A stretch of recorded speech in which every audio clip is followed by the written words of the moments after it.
नुमाया खिदमत अंजाम दी। मरहूम क़ारी सालार मिल्लत की क़ियादत में मजलिस इत्तेहादुल मुस्लिमीन ने मेडिकल इंजीनियरिंग कॉलेज का क़याम मिलाया। दारुल सलाम बैंक का क़याम मिलाया गया। जो बड़े बड़े दवाखाने मजलिस इत्तेहादुल मुस्लिमीन चलाती है, जहाँ पर कम से कम पैसों में बड़े से बड़े मर्ज का इलाज किया जाता है, कॉलेज मिलाया। ये ऐसे काम है जिसने गरीब मुसलमानों को मजबूत बनाया और कई ऐसे गरीब घराने थे,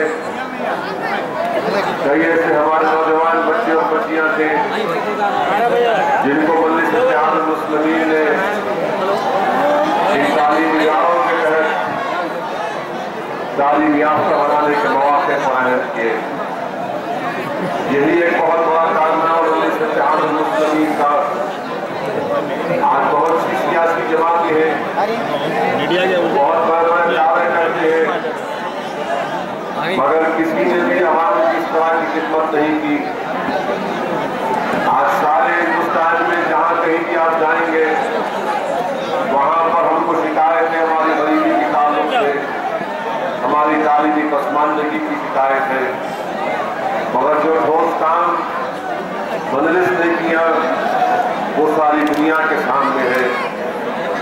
और हमने सिर्फ इस पर इत्तेफा नहीं किया, बल्कि 2005 से मरहूम क़ारी सालार मिल्लत ने गवर्नमेंट के उर्दू मीडियम मदारिस को मजबूत करने के लिए एक स्कीम का आगाज किया, जिसमें शहर हैदराबाद और सिकंदराबाद के जितने गवर्नमेंट के उर्दू मीडियम मदारिस है उसमें मजलिस इत्तेहादुल मुस्लिमीन ने तालीमी किट को दिया। और फिर जो SSC के इम्तिहान की फीस का इंतजाम मजलिस ने किया। फिर इसके बाद मजलिस इत्तेहादुल मुस्लिमीन ने आलिम किट को बनाया, जिसमें माजी के 10वीं जमात के तमाम क्वेश्चन पेपर्स को जमा किया गया। और आपके गोलकपुर के इलाके में जो जिम्मेदारों की तरफ से स्कूल चलाया जाता है, पिछले चंद साल से वहाँ पर बंद किया जा रहा है। ये तमाम ठोस इक़दामात मजलिस इत्तेहादुल मुस्लिमीन के, जहाँ पर दहशतगर्दी के केसेस का मसला आया, मक्का मस्जिद के बम ब्लास्ट के बाद जो मासूम बच्चों को गिरफ्तार किया गया था, मजलिस की बेबाक नुमाइंदगी पर वक्त के चीफ मिनिस्टर किरण कुमार रेड्डी को ऐवान असेंबली में उठकर अपनी हुकूमत की गलती का इकरार करना पड़ा। और मजलिस की नुमाइंदगी पर किरण कुमार रेड्डी चीफ मिनिस्टर ने ये ऐलान किया कि हाँ हमसे गलती हुई, हम इन बच्चों को कंपनसेशन देंगे। जब आप ही के इलाके में 2010 में हनुमान जयंती का जुलूस निकला और उस जुलूस में RSS की तरफ से शरपसंदी की गई, तोड़ फोड़ के वाकयात पेश आए और गिरफ्तारियां जब पेश आई, कौन सा उन बच्चों को रिहा करवाने के लिए सबसे पेश मजलिस इत्तेहादुल मुस्लिमीन थी।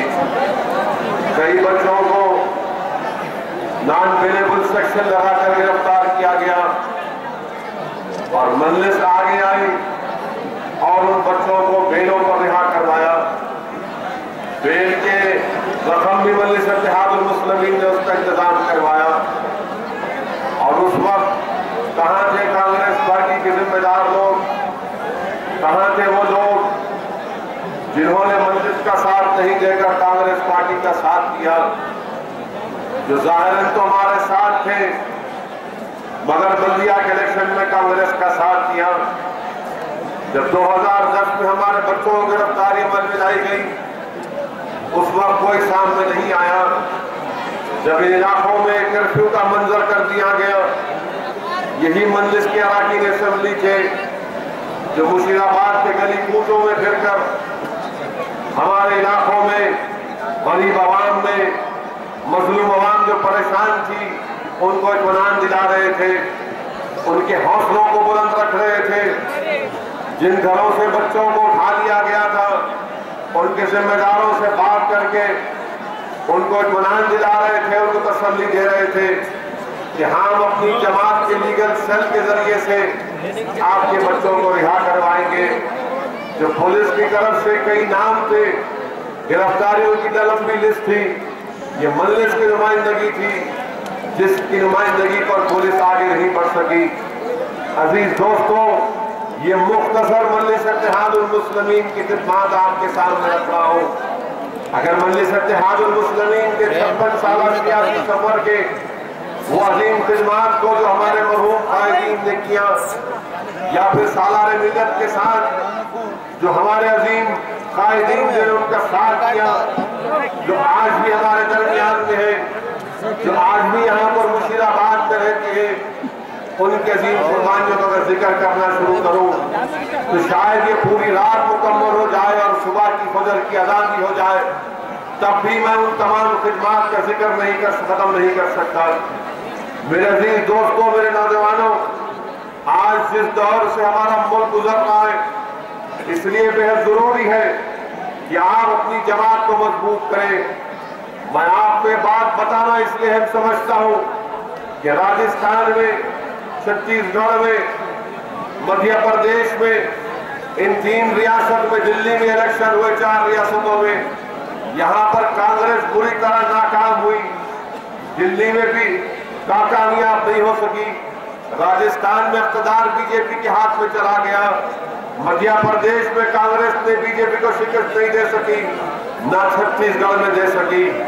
इसलिए अजीज दोस्तों, आज अगर बीजेपी के बढ़ते हुए कदमों को रोकना है, आज बीजेपी ख्वाब देख रही है कि न सिर्फ वो दिल्ली में अपनी हुकूमत बनाना चाहती, बल्कि जो तेलंगाना की रियासत का तकरीबन ख्वाब में आ चुका, आज बीजेपी ये चाहती है कि तेलंगाना में भी उसकी हुकूमत बने। आज इसीलिए जिस बात का मैं खदशे का इजहार कर रहा था, बार बार आपसे कह रहा था कि अगर रियासत अलहदा होगी तो इसका सिर्फ फायदा मुस्तकबिल में सियासी फायदा अगर किसी को होगा तो बीजेपी को होगा। आज आप क्या देख रहे हैं कि कांग्रेस पार्टी में इतनी ताकत नहीं है कि तेलंगाना में बीजेपी के बढ़ते खतरों को रोक सके। तेलुगु देशम के कायदीन आए दिन अपनी जमात को छोड़कर या तो बीजेपी में जा रहे हैं, या टीआरएस में जा रहे हैं, या फिर कांग्रेस में जा रहे हैं। मगर इसका नतीजा क्या है मेरे अजीज दोस्तों, मेरे नौजवानों, मैं तुम्हारी तवज्जो चाहता हूं। इसका नतीजा ये निकल रहा है कि एक बहुत बड़ा मैदान बीजेपी के लिए खाली हो रहा है। जो वैक्यूम, जो खुला पैदा हो रहा है, ये तमाम के तमाम वैक्यूम या खुला को बीजेपी इसको पूर्ण करेगी। इसीलिए मैं कह रहा था कि मुस्तकबिल में सियासी फायदा बीजेपी को होगा। आज अगर हम ये चाहते हैं कि तेलंगाना हो या आंध्र रियासत हो या हमारा मुल्क हो, कि यहाँ पर सेकुलरिज्म को मजबूत किया जाए, तो बेहद जरूरी है कि हम लोग एक ऐसा फैसला लें जिससे हम आरएसएस के बढ़ते खत्मों को रोकें। मगर हरगिज इसका मतलब ये नहीं है कि बीजेपी को रोकना है तो सिर्फ कांग्रेस रोक सकती। इस बात को अपने जहनों से निकाल दो आप, क्योंकि हालिया 4 रियासत के इलेक्शन इस बात की गवाही देते हैं, ये पैगाम देते हैं कि कांग्रेस पार्टी बीजेपी को रोक नहीं सकती। अगर आज सारे मुल्क में बीजेपी का चर्चा है या नरेंद्र मोदी मकबूल होता जा रहा है, तो इसकी जिम्मेदार राज तौर पे जिम्मेदारी कांग्रेस पार्टी पर आयद होती है। 10 साल डॉक्टर मनमोहन सिंह की हुकूमत रही। 10 साल में जिस शिद्दत के साथ गुजरात में जो फसादात हुए 2002 में, 12 साल तक लंबा अरसा गुजर चुका।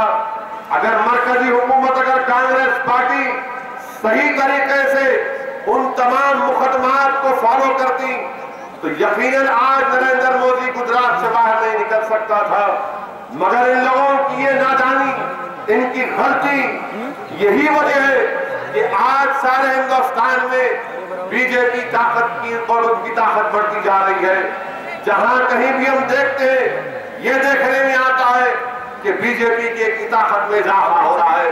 ये मैं नहीं कह रहा हूं, आप देख सकते हैं, टीवी पर सुन सकते हैं, अखबारात में आप पढ़ सकते हैं। इसीलिए अजीज दोस्तों, मजलिस इत्तेहादुल मुस्लिमीन आपसे कह रही है कि जहां तक हमारे शहर का मसला है, जहां तक केरला तेलंगाना रियासत का मसला है, जहां तक आंध्रा रियासत का मसला है, हम यहां पर बीजेपी को रोक सकते हैं। और इसीलिए हम आपसे कहना चाहते हैं कि ये जो बीजेपी, जिनका वजीर आजम जिस शख्स को उम्मीदवार के तौर पर पेश किया गया, आज क्या प्रोग्राम है बीजेपी के पास? आज नरेंद्र मोदी के ताल्लुक से ये बातें की जाती है कि डेवलपमेंट डेवलपमेंट, मगर कौन सा डेवलपमेंट मेरे नौजवानों? यही हुकूमत थी बीजेपी की, यही शख्स उस वक्त चीफ मिनिस्टर था, आज भी गुजरात का चीफ मिनिस्टर है। इसके नाक के नीचे 3,500 से ज्यादा मुसलमानों का कत्लेआम हुआ। जब वो कत्लेआम को नहीं रोक सकता तो कैसे वो हिंदुस्तान के खिलाफों की हिफाजत करेगा? और बीजेपी के लोग कहते हैं कि हमने पुलिस के जरिए फायरिंग करवाई। हम ये पूछना चाहते हैं कि गोधरा के वाक़े के बाद यही नरेंद्र मोदी ने उस गोधरा के ट्रेन के कंपार्टमेंट में जिन मासूम लोगों की जिंदगियों को खेला गया था, उनकी लाशों को अहमदाबाद की रोडों पर लाया गया, इसकी इजाजत किसने दी? आज हम पूछना चाहते हैं, बताना चाह रहा हूं आपको कि आज भी ज़ईफ 70 साल की बूढ़ी ज़किया जाफरी अपने शौहर एहसान जाफरी के कत्ल के इंसाफ के लिए लड़ रही है। 12 साल से उसका मुकदमा चल रहा है। माया कोटनानी को, जो मोदी की कैबिनेट में वजीर थी, इसको सजाए मौत दी गई कोर्ट की तरफ से। तो यही गुजरात की हुकूमत ने कोर्ट में अर्जी दाखिल करती है और कहती है कि हम सजाए मौत नहीं बल्कि लाइफ इम्प्रिजनमेंट का मुतालबा करती है। बताइए ये क्या पैगाम दे रही है? बीजेपी के पास क्या पॉलिसी है कि क्या वो मुसलमानों के रिजर्वेशन की कायल है? आज डेवलपमेंट की बात करते हैं बीजेपी वालों, मगर हमको ये तो बताओ कि क्या गुजरात में मुसलमानों की आबादी 9%, आंध्र प्रदेश में मुसलमानों की आबादी करीब 10% के करीब है, यहां पर हमको रिजर्वेशन मिल रहा है। क्या गुजरात में मुसलमानों को रिजर्वेशन मिल रहा है? क्या अगर खुदा ना खास्ता बीजेपी का इख्तियार आएगा तो क्या मुसलमानों को रिजर्वेशन मिलेगा? क्या मुल्की सतह पर जो अक़लियतों को 4.5% तहफ़्फ़ुज़ात किए गए, जो भी सुप्रीम कोर्ट में मसला चल रहा है, अगर कल के दिन सुप्रीम कोर्ट इसकी इजाजत देगा तो क्या बीजेपी हुकूमत उसको बरकरार रखेगी?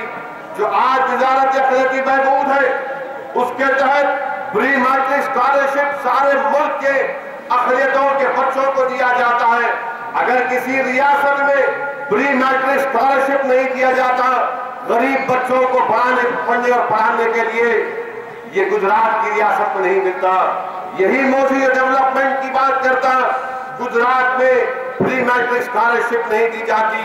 अजीज दोस्तों, बीजेपी का जो प्रोग्राम है वो क्या है? जब बीजेपी कहती है कि इंडिया फर्स्ट, इंडिया फर्स्ट, याद रखो नौजवानों, ये नरेंद्र मोदी जब बीजेपी की तरफ से कहता इंडिया फर्स्ट, ये इंडिया फर्स्ट, इसके पीछे क्या है कि मुल्क को हिंदू राष्ट्र बनाया जाए।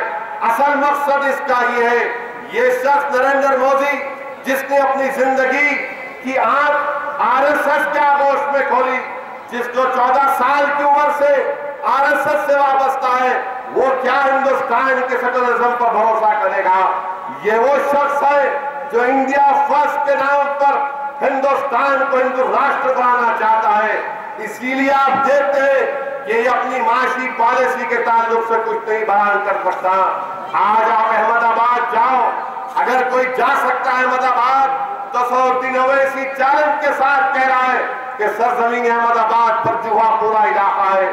वो जुहापुरा इलाके में आप जाकर देखेंगे तो हर गली में आपको नजर आएगा कि कहीं पर पीने की पानी की लाइन नहीं है, मोहरिया नहीं है, लाइट का इंतजाम नहीं है, गवर्नमेंट के जो स्कूल है उसमें टीचरों का इंतजाम नहीं है।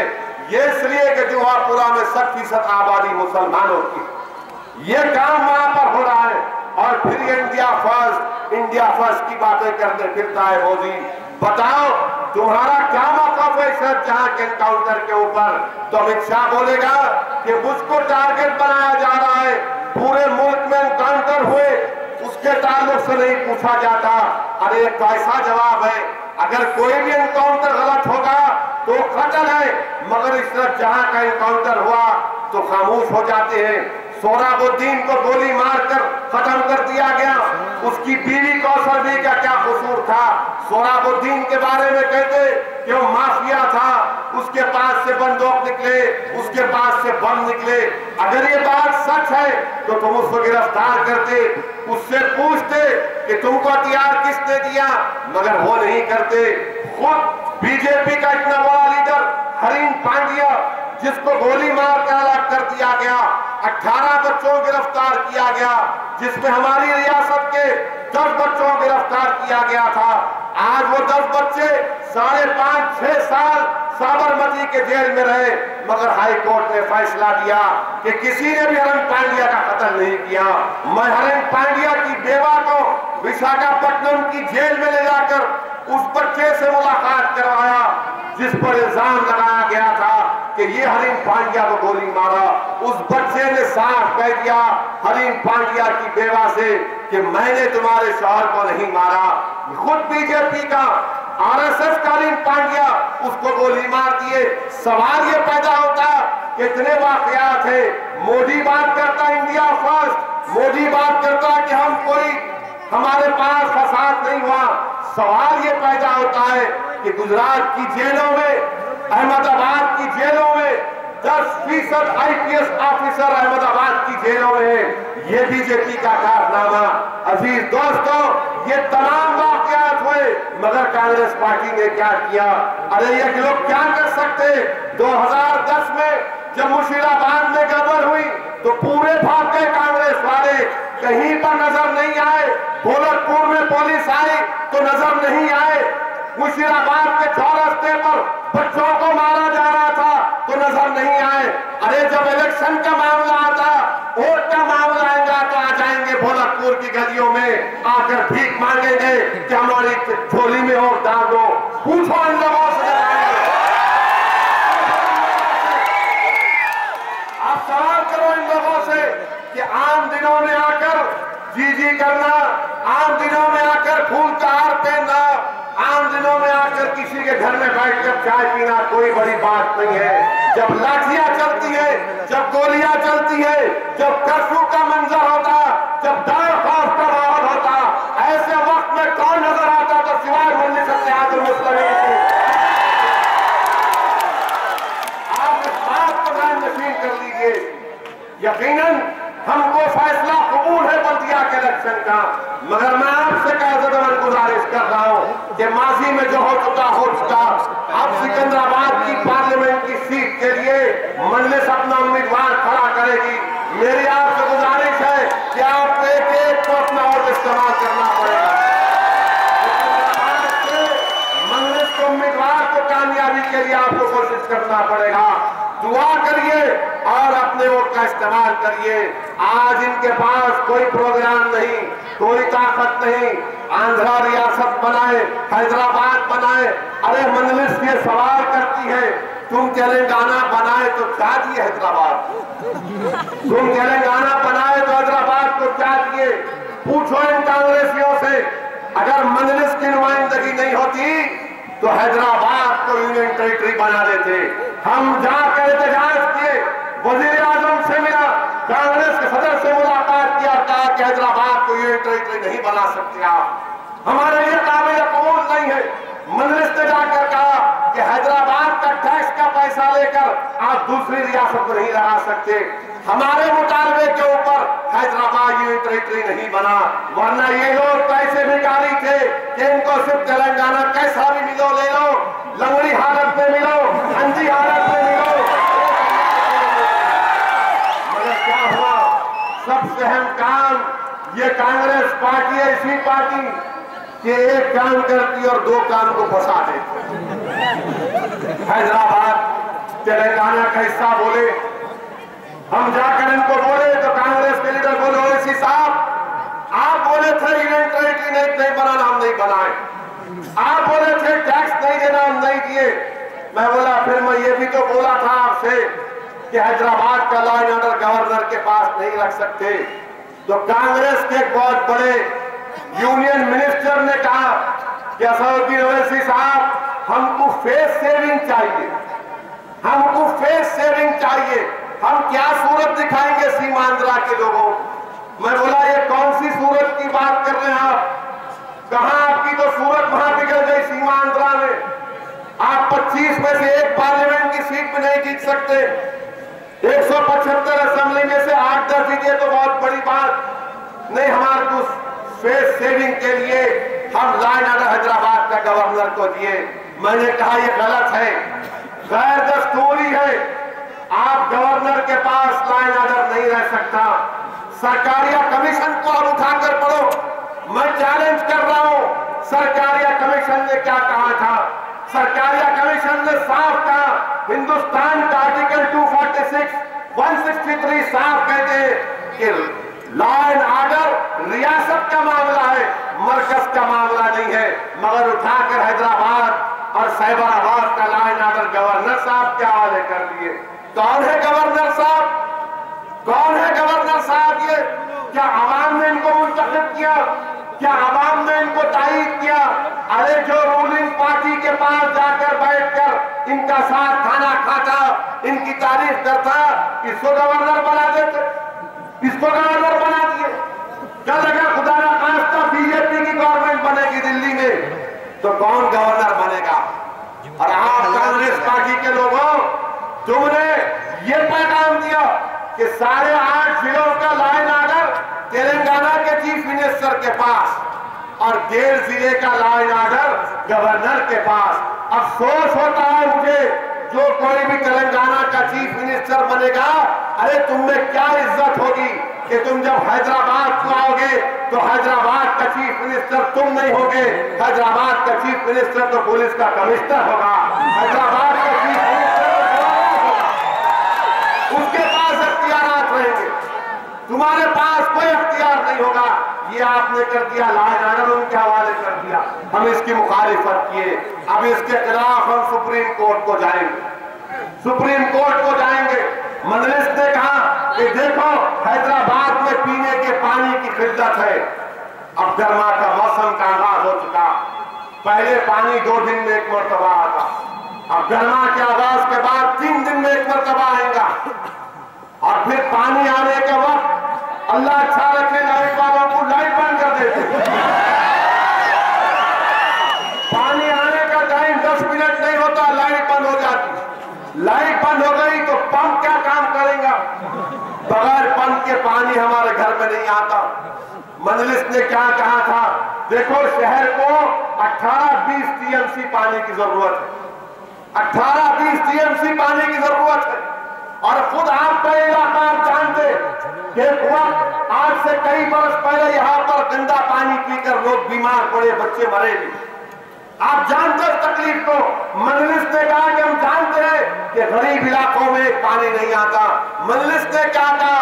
देखो वो जो प्रणहिता चिवल्ला प्रोजेक्ट है उसको कौमी मौकफ दो, नेशनल स्टेटस दो।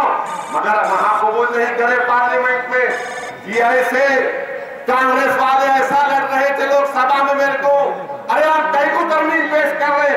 अरे मैं बोला तुम नहीं जानते बाबा, हमारे पास पीने के पानी की तकलीफ है। प्रणहिता चिवल्ला प्रोजेक्ट को अगर कौमी स्टेटस मिलेगा तो 30,000 करोड़ का प्रोजेक्ट है, 30,000 करोड़ का।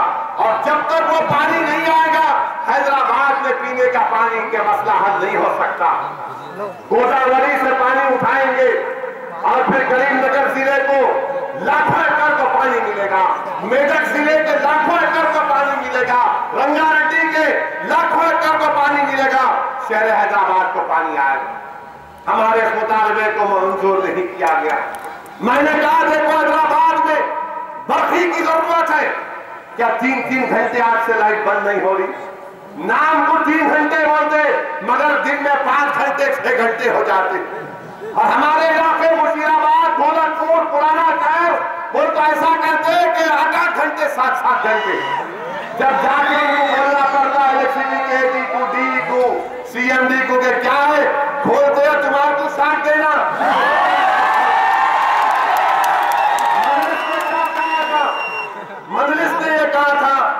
शहर हैदराबाद के लिए अलहदा भर्ती का पावर प्लांट बनाओ, खाली हैदराबाद को पावर देना, मगर हमारी बात को कबूल नहीं किए। तेलंगाना नहीं, तेलंगाना ले लो, तेलंगाना ले लो, आप क्यों कर रहे? आज क्या हुआ? 4 घंटे 5 घंटे लाइट बंद हो जाती। क्या ये मैं गलत कह रहा हूँ? सब कह रहा हूँ, बताइए आप। कांग्रेस पार्टी को खबर नहीं, इन्होंने से आप क्यों कर रहे हैं? अरे तुम नहीं जानते ये तकालीफ है अवाम की। और आप मुझे बताइए, ये हैदराबाद तेलंगाना का हिस्सा बोल रहे आप, फिर इसको जॉइंट कैपिटल, कॉमन कैपिटल बना रहे आंध्रा का। ये कैसा हो सकता? कहां से हो सकता कि आपका इलाका 180 किलोमीटर दूर, मगर आप बोल रहे नहीं ये जॉइंट कैपिटल रहेगा। अरे मेरे भाई, ये मामू की दुकान पे जाना की बात आप बताइए मेरे को, कॉमन कैपिटल बना दिए। आपको जानकर हैरत होगी, जानकर हैरत होगी, आप गुस्से में डूब जाएंगे कि मुल्क जब आजाद हुआ तो निजाम दखन के पास दिल्ली में हैदराबाद हाउस था, सबसे खूबसूरत महल, 7.5 एकड़ पर मुश्तमिल। हुकूमत हिंद ने उसको लिया और उसके बदले में आंध्रा बनने से पहले यहां पर हैदराबाद की एक जमहूरी हुकूमत थी, उनको दिया 19.5 एकड़ जमीन कि अब हैदराबाद हाउस दे रहे, आपको 19.5 एकड़ जमीन दे रहे, जिस पर दिल्ली में आज एपी भवन बना हुआ है। आज एपी भवन भी तेलंगाना को नहीं मिला, आज एपी भवन भी तेलंगाना को नहीं मिला आपको। क्या इसीलिए 650 बच्चे खुदकशी करे? ये मजलिस ने कहा कि नहीं दे सकते हैदराबाद हाउस की जमीन, ये हमारा तारीखी हिस्सा है, ये हमारी जगह है, मगर आप लोग खामोश बैठे रहे गुंगों की तरह कि नहीं, आने दो, आने दो। खर्चा पूरा आंध्र प्रदेश का मजलिस ने क्या कहा कि देखो भाई, समझाने के लिए अगर मुशीराबाद में वर्ल्ड बैंक का प्रोजेक्ट आया और फिर नामपल्ली में एक वर्ल्ड बैंक का प्रोजेक्ट आया, तो आप इसको ऐसा तय करो कि कितना पैसा मुशीराबाद में खर्चा किया गया, कितना पैसा नामपल्ली में खर्चा किया गया, उसकी बुनियाद पर खर्चे को बांटो। हुकूमत क्या करी है? कांग्रेस पार्टी ने आबादी के ऊपर हम बांट लेते। अरे कैसा बांट लेते? किस लिए बांट लेते? आप सबको मखरूज बना दिए तेलंगाना में। मजलिस कह रही थी इसको बात को नहीं माने, हमने मुतालबा किया कि 2 तेलुगु की रियासत बन रही है, 2 तेलुगु बोलने वाले साथ नहीं रह सकते, दोनों की जबान तेलुगु, बोलने का लहजा अलग होगा मगर जबान है, आप साथ नहीं रह सकते।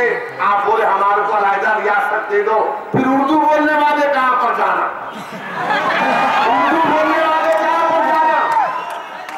हम ये बात रखे, पार्लियामेंट में मुतालबा किया कि उर्दू को तेलंगाना में पहली सरकारी जबान का मौक़िफ़ दो तेलुगु के साथ। आप माने नहीं उसको, क्यों भाई? क्या खाली आपकी जबान को फरोग हासिल होगा? क्या तेलंगाना सिर्फ तेलुगु जबान के लिए होगी? उर्दू जबान का क्या हाल होगा? मजलिस ने इसका मुतालबा किया, कोई साथ नहीं किए। हमने मुतालबा किया कि तेलंगाना में और आंध्रा में जहां पर मुसलमान दोनों जगह रहेंगे रिजर्वेशन मिलना चाहिए। आप इसकी तारीफ नहीं किए, क्यों नहीं मिलना मुसलमानों को रिजर्वेशन? हमने मुतालबा किया, तरमीम पेश की पार्लियामेंट में कि रायलसीमा का डेवलपमेंट बोर्ड हो, कोस्टल आंध्रा में डेवलपमेंट बोर्ड हो, तेलंगाना में डेवलपमेंट बोर्ड हो। नहीं, आपको मंजूर नहीं है। आप बताइए अजीज दोस्तों, ये पार्लियामेंट में कांग्रेस के एमपी आके मेरे को बोल रहे थे, अरे आप क्यों दे रहे तरमीमात? ये पहले पेपर स्प्रे का वाकया हो गया, आप खत्म मत लो, अपने तरमीमात को पेश मत करो। मैं उनसे कि कहा कि तुम्हारी बातों को सुनकर मुझे ऐसा लग रहा है कि हमारे हैदराबाद की कहावत है कि नादीजे को मरीदा मिला तो फातिहा देने को मुर्दा नहीं। नए फकीर को भीख की जल्दी। अब क्या हुआ? क्या करेंगे? अब 3 महीने के अंदर गवर्नर साहब फैसला करेंगे किसकी जगह किसको देना, किसकी बिल्डिंग कहां पर जाना। अब 3 महीने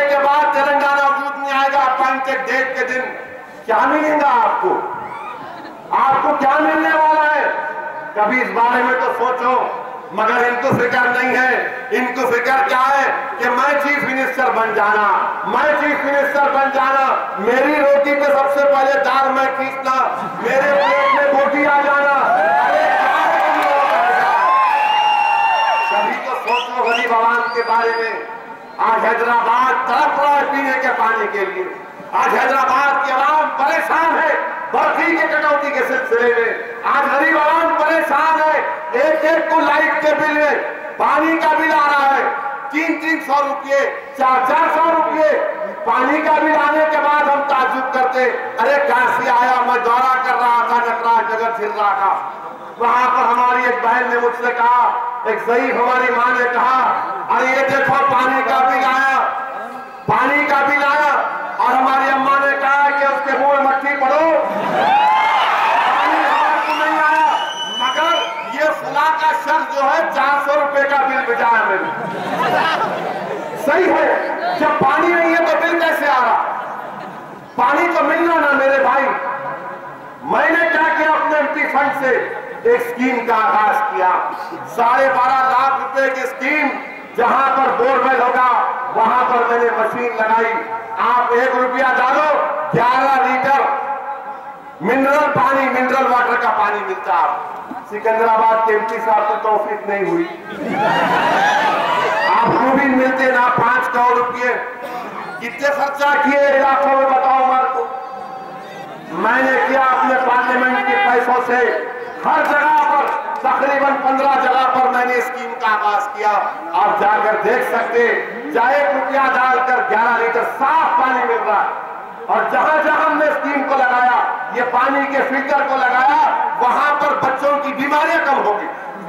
जो हमारे बच्चे गंदा पानी पीकर बीमार पड़ते, मैं जाकर पूछा मुकामी डॉक्टरों से, तो डॉक्टरों ने कहा कि हाँ सर साहब, हमारे पास अगर 100 पेशेंट आते थे तो अब 30-40 आ रहे। ये सब साफ पानी जो मिल रहा, ये मजलिस ने काम किया। ये लोग क्या कर रहे हैं? इनको इलेक्शन आ गया तो बोलेंगे नमस्ते वहां, सलाम यहाँ, वहां, ये वहां।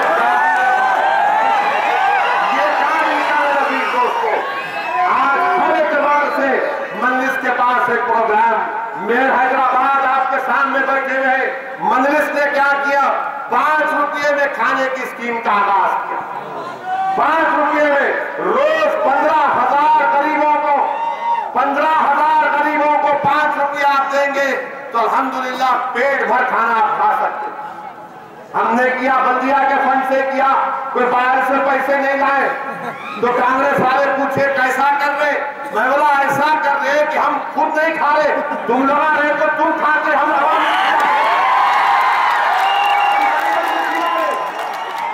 आपके पास में तो मेल था ना, 2 साल आपका मेल था, करना था, कौन रोका आपको? हमारा मेल आया तो हमने कहा नहीं, गरीबों को खाना खिलाना। मैं माजिद साहब से कह रहा हूं कि जितना टाइम हमारे पास है, 15,000 रोज की जगह 1 लाख गरीबों को खाना खिलाओ। गरीब गरीब होता, मगर उसका कुछ नहीं हो, कुछ भी हो उसका। आज ऐसे कई घराने हैदराबाद में जिनके आगाज सुबह खाली पेट से होती है, जिनकी रात खाली पेट से सो जाते हैं। अगर किसी एक गरीब को 5 रुपये में अगर पेट भर खाना मिल रहा तो क्या बुरी बात है? ये मजलिस ने काम किया। टैक्सेस नहीं बढ़ाया हमने, कोई हाउस का टैक्स नहीं बढ़ाया, और बल्दिया के रेवेन्यू में इजाफा हुआ। ये तमाम काम मजलिस ने किए।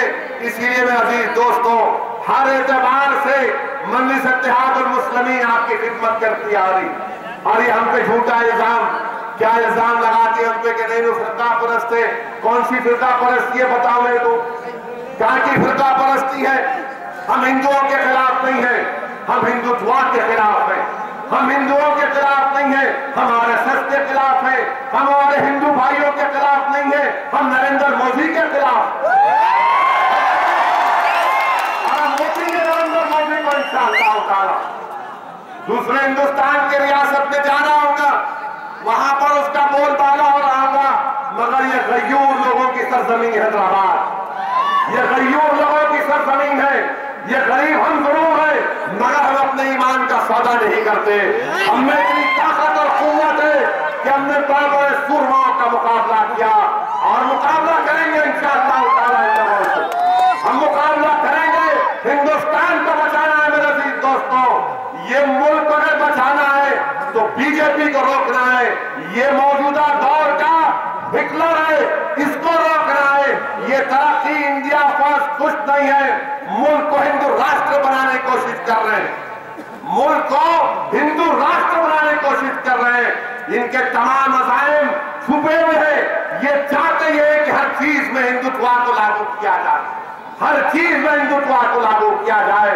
मैं फिर से आपसे दबन गुजारिश कर रहा हूं, मुशीराबाद के जिम्मेदारों से गुजारिश कर रहा हूं, अपने बुजुर्गों से अपील कर रहा हूं, अपनी मां और बहनों से दरख्वास्त कर रहा हूं कि आपको मजलिस को मजबूत करना है, अपनी दुआओं से मजबूत करना है। याद रखो, अगर पूरे मुल्क में एक चिराग जल रहा है, ये शैतानों के दरमियान में, इन बुत परस्तों के दरमियान में, तो चिराग तुम्हारी दुआओं की वजह से जल रहा है। वो चिराग जल रहा है तो तुम्हारी आवाज से जल रहा है, तुम्हारे जज्बे से जल रहा है। इस चिराग जिसको मजलिस इत्तेहाद मुस्लिमीन जिसका नाम है, इसको रोशन रखो नौजवानों, ताकि ये चिराग जलता है। हिंदुस्तान की हर रियासत में इसकी आवाज पहुंचे। हिंदुस्तान के हर घर से अकबरुद्दीन अवैसी पैदा हो जाए। हिंदुस्तान के हर घर से मोहम्मद पाशा काजी पैदा हो जाए। हुसैन की तरह बन जाए। क्यों बने? क्योंकि वक्त की जरूरत है। आज इस मुल्क को